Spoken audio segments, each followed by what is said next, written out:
Taylor Swift and Damon Albarn. Dimitrios Kambouris, Getty Images. Daniele Venturelli, WIREIMAGE.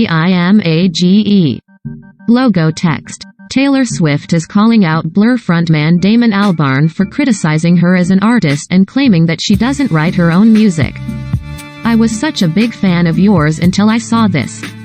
I write all of my own songs. Your hot take is completely false and so damaging.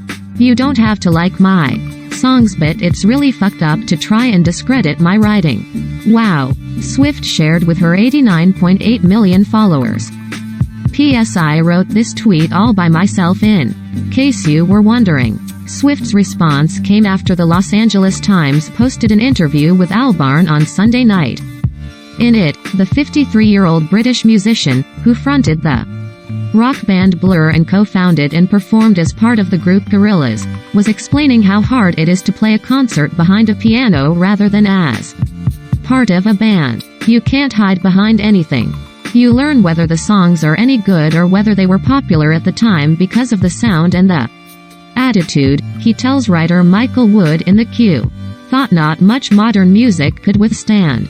Albarn then challenges Wood to name a musician who is not relying on sound and attitude, to which he offers Taylor Swift's name as an excellent songwriter. Albarn did not agree. She doesn't write her own songs, Albarn alleges, going a step further to say that even if she co-writes her music, that doesn't count. Co-writing is very different to writing. I'm not hating on anybody, I'm just saying there's a big difference between a songwriter and a songwriter who co-writes. A really interesting songwriter is Billie Eilish and her brother. I'm more attracted to that than to Taylor Swift. It's just darker, less endlessly upbeat, way more minor and odd. I think she's exceptional. Swift's tweet went viral and has drawn responses from people like Jack Antonoff, a close friend and longtime collaborator of Swift. I've never met Damon Albarn and he's never been to my studio, but apparently he knows more than the rest of us about all those songs Taylor writes and brings in, he posted today. If you were there, cool, go off. If not, maybe, shut the fuck up? An hour after Swift's initial tweet, Albarn walked back his statement and apologized. I had a conversation about songwriting and sadly it was reduced to clickbait. I apologize unreservedly and unconditionally, he tweeted. The last thing I would want to do is discredit your songwriting. I hope you understand. Swift has won 11 Grammy Awards from 41 nominations, including 3 Album of the Year nods and multiple for her songwriting talents. She is the sole credited songwriter of her 2010 release, Speak Now, her third studio album.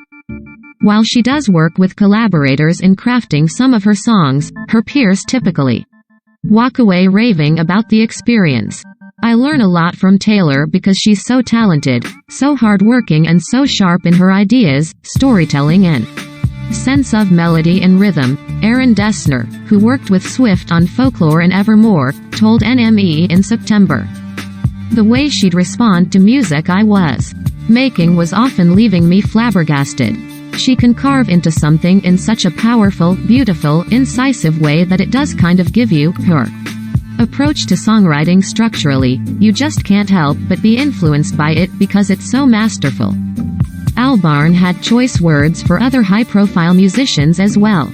Asked whether he would consider a Blur reunion, Albarn offered a definite no before dissing the Rolling Stones. I'm not into how beloved you become of the smell of your own farts. The greatest exponent of that is the Rolling Stones, who just couldn't let it go. It's disappointing. Not to say that I didn't absolutely love the Rolling Stones in their heyday, they were magnificent. But do other stuff in your life. Singing, I can't get no satisfaction when you're pushing 80? Come on. January 24th, 2:17 p.m.